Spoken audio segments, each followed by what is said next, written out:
Hello guys, ang ating question of the day, paano kumita sa YouTube? Paano ako mag-a-apply?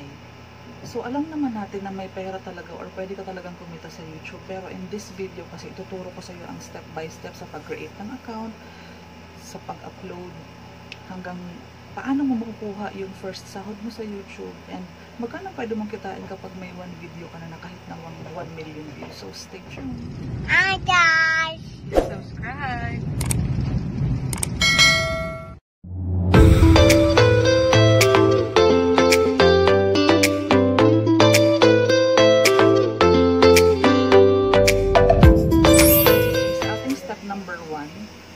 Mag-login ka sa YouTube, mag-sign in ka, mag-create ka ng account, and then mag-start ka na mag-upload ng mga YouTube content mo. Kapag nakapag-upload na, makikita ka na ba? Hindi pa. Kailangan mo munang pumasa or maging certified YouTube partner para doon sa YouTube Partnership Program. And ang good news dyan, once na monetize ka, once na approve ka, dyan na mag-start ang journey mo sa YouTube, and dyan ka na mag-start ng earnings. Okay? So, ano nga ba ang mga requirements? So, ang requirements ng YouTube para ma-approve ka as partner nila, kasi diba sa ads ka magkaka-earning. So, kung ma-approve ka nila, magkakaroon kasi ng mga ads yung video mo, and doon ka magkakaroon ng income sa mga ads na napapanood nila sa YouTube videos mo. So, kailangan mo muna daw na magkaroon ka ng 1,000 subscribers. Okay? Or mas madami, mas maganda. Ang tips dyan, huwag kang mag-sub to sub kasi ayaw na ayaw ni YouTube yun. Ayaw na ayaw niya. So, kailangan mong ingatan yung mga violations na ayaw ni YouTube para huwag kang maban or huwag yung matanggal ka sa YouTube. Ayaw, baka matanggal yung account. So, sayang din naman. So, ang another tip kasi dyan, iwasan mo talaga yung pag-sub to sub kasi yung mga nag-sub to sub na yan, hindi naman sila interested sa YouTube channel mo o sa mga videos mo. So, ang tendency is aalis lang din yan sila. So, nakakalungkot lang din yun. So, ang tip ko sa video na to para sa'yo is to start it right. Simulan mo ng tama sa YouTube kasi ito, meron tayong future goals. Meron tayong gustong i-hit. Gusto natin na maging viral ang mga videos natin and gusto natin magkaroon ng magandang revenue monthly. So, you have to start it right para tuloy-tuloy yan. Kasi ang mga subscribers kasi na mag-subscribe sa channel mo is hindi aalis kapag nakakatulong sa kanila yung mga information na binibigay mo. Okay? Gagawa tayo ng mga tips and tricks tungkol dyan. And yung second requirements naman is kailangan mong magkaroon ng 4,000 hours in a year or in 12 months or in 365 days. Kailangan mo lang talaga na makapag-earn ka ng 4,000 hours.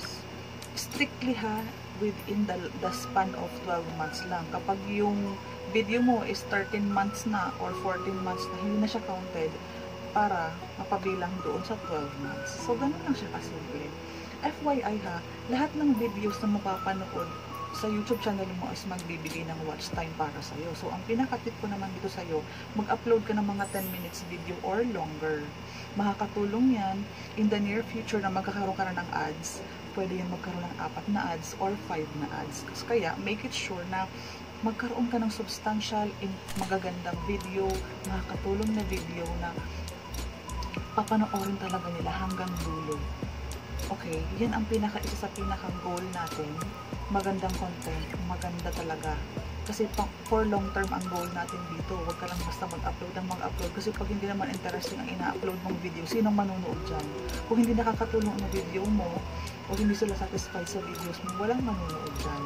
So, mag-upload ka ng maraming videos kasi nga, diba, medyo madami-dami yung 4,000 hours na kailangan mong ipunin in a span of 12 months lang. So, sipagan mo mag-upload at the same time, mas habaan mo yung oras, 10 minutes. Basta. Kasi nga, diba, nag-iipon ka ng mas marami hours or minutes or watch time views, damihan mo na yung video. Okay? And mag-start ka na makiusap sa mga relatives mo, sa family mo, paggawin mo sila ng mga YouTube channel nila para matulungan ka nilang panoorin lahat ng videos mo. Lahat ng minuto na nanonood sila sa mga YouTube videos mo, magkakaroon yan ng count. May countdown yan. 1 minute na nanood yung tita mo, that's plus 1 minute. 30 minutes na nanood yung kuya mo, That's plus 30 minutes. Yung tatay at nanay mo, kapag nanood yan ng mas matagal sa mga YouTube videos mo, syempre nanay at tatay, susuportahan ka nila, pamilya mo, susuportahan ka nila. So, wag kang mawala ng pag-asa na hindi mo mahihit yung 4,000 hours na watch time na nire-require ni YouTube. And again, ang pinaka-goal mo dyan is mabilis mo siyang mapuno or matapos or mahit mo yung 4,000 views mas mabilis, mas okay para ma-monetize ka within the year. And walang masayang ng mga videos mo and walang masayang ng mga uploaded content mo. Mas mabilis kang ma-monetize, mas mabilis kang magkakaroon ng earnings. So, kailangan natin ng strategy sa mga bagay na yan. So, again, naiintindihan mo ba yun? So, paano nga ba makakount yung mga watch hours? Ito yung mga uploaded video mo na nakapublic na napapanood ng tao. Pwede ka din mag-live stream, pwede kang yung YouTube live. Feeling ko na na-try ko na kasi yan, mas madami ang na-accumulate niyang hours or minutes na nadadagdag dun sa watch time ko. So, preferably, subukan mong YouTube live. Isa yan sa mga pwedeng pagkuhanan ng malaking part ng minutes na naiipon. So, you have, mag-ipon ka lang ng minuto, dagdag yan sa 4,000. Minuto, dagdag yan sa 4,000. So, hanggang mapuno mo yung 4,000 watch hours na nire-require na YouTube. Okay? And, mas madami ka ma-upload. And, meron dyan mga iba na, huwag ka lang mag-delete. Kasi yung iba, alam mo, napakinggan ko yung stories nila. Nagkaroon sila ng isang video na madaming views talaga, madaming watch hours talagang nakita mo nag-trending pero dinelete nila. So, hindi yan counted. Mababawasan yan dun sa iniipon mong watch hours. Kaya wag na wag kang mag-delete. Okay? At isa pa pala, yung mga naka-private mong video, hindi siya counted. Kasi nga, ang sabi ni YouTube, public videos lang. So, kung pwede, kung gusto mo, i-check mo yan dyan sa mga videos mo. Nakakita naman kasi, nakalagay naman yan dyan kung public or private. So, make it public para makount siya doon sa watch hours na iniipon natin. And paano mo naman mamomonitor kung ilan na yung subscribers mo at ilan na yung na-accumulate mong hours doon sa 4,000 na hinihingi. So, pumunta ka lang, mag-login ka, diba, sa YouTube channel mo. Pumunta ka doon sa monetization or doon sa studio. Makikita mo doon. Actually, papakita ko sa'yo para magets mo. Papakita ko yung clip. Doon mo makikita kung ilang hours na ba. Kasi meron siyang barometer, meron siyang sukatan. Yung ganon, ching! So, makikita mo kung ilang hours pa lang ang na-accumulate mo. Halimbawa, 60 hours out of 4,000. Makikita mo yung sukat. So, yan lang ang kailangan mong i-follow up. I-follow up kasi dyan mo yun makikita kung pwede ka nang ma-notify ni YouTube na gumawa ka na ng Google AdSense. Kasi kailangan i-link mo yung Google AdSense mo sa YouTube channel mo kasi si Google AdSense na maglalagay ng mga ads. After ka nang ma-monetize or makapasa sa requirements ni YouTube na 1,000 subscribers and 4,000 watch hours and 20, in 12 months, in 365 days, or in 1 year, okay? Doon pala sa YouTube studio na yun, may nakalagay doon, notify me when I'm eligible. Kasi mag-i-email yan sila sa'yo na, wow, naka 1,000 subscribers ka na, or congratulations, nahit mo na yung 1,000 subscribers and 4,000 hours watch time. So, ma-receive ka, notify ka. So, kailangan mo yung tingnan from time to time habang nagsisipag ka para ma-inspire ka. I-check mo nang i-check kung ano na ba yung progress mo.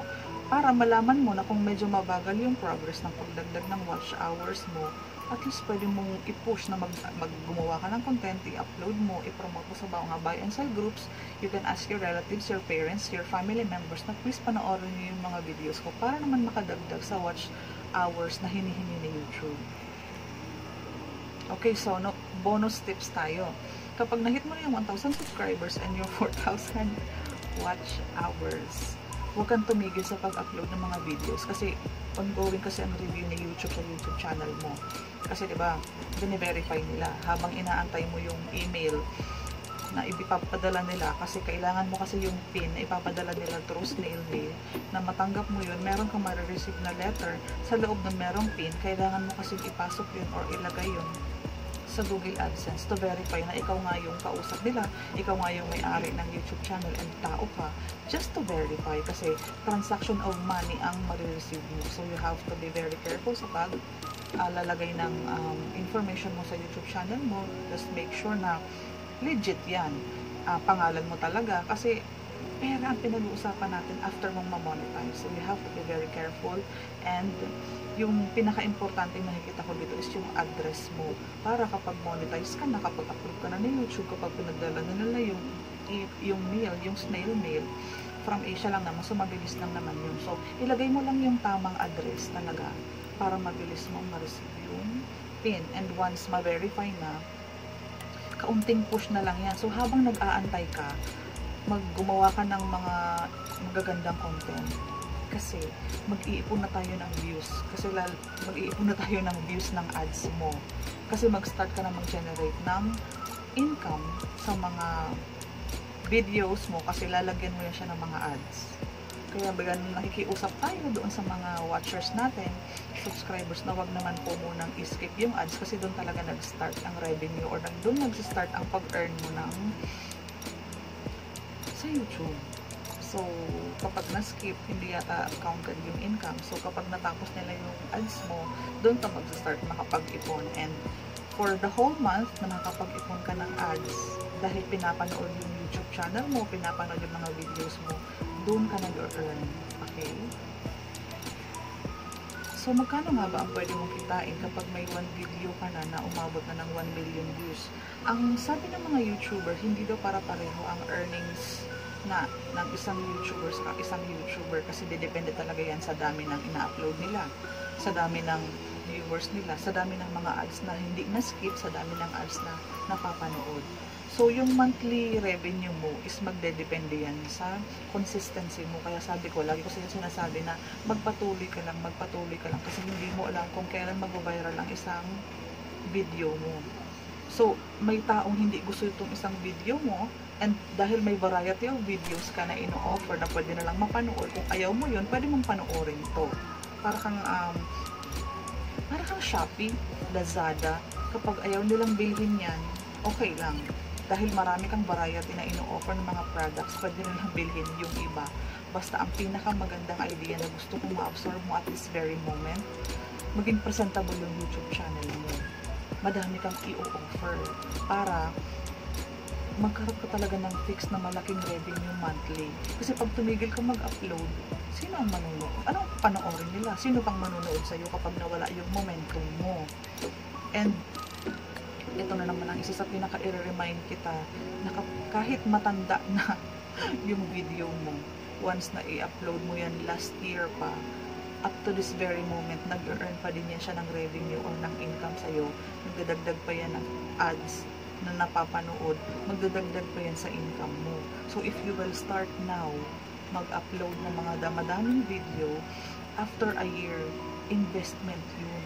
Tumatagal yung YouTube video mo, kasi hindi naman yan iaalis ni YouTube hanggang napapakinabangan niya ng mga viewers kapag informative yan, kapag wala yung nilalabag na protocol or wala yung nilalabag kay YouTube, andyan yan, hindi yan iaalis. Bagkos kapag nag-trending yan, lagi yan ilalabas ni YouTube sa mga related videos, sa side yan ng yung sa side ng YouTube, ilalabas yan, ipopromote ka pa ni YouTube, lalo na kung madaming nanonood sa video na yun. So damihan mo ang pag-upload, bilisan mo ang paggawa ng content, mag-upload ka, be consistent, kasi time will come, itong video na ginagawa mo is mag-viral yan. Hindi man agad-agad, again, depende talaga yan sa mga manonood mo. Hindi man agad-agad, pero time will come, believe me. Basta mag-stick ka lang sa goal mo, ipagpatuloy mo lang yan.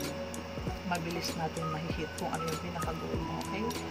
So, up to the next video, gagawin pa kita ng ibang video para makatulong sa'yo. I hope nakatulong. Please, palike naman, and mag-leave ka ng comment kung may mga ibang suggestions ka pa, kasi gagawa pa ako ng mga videos para sa'yo, para makatulong sa community natin. Thank you so much!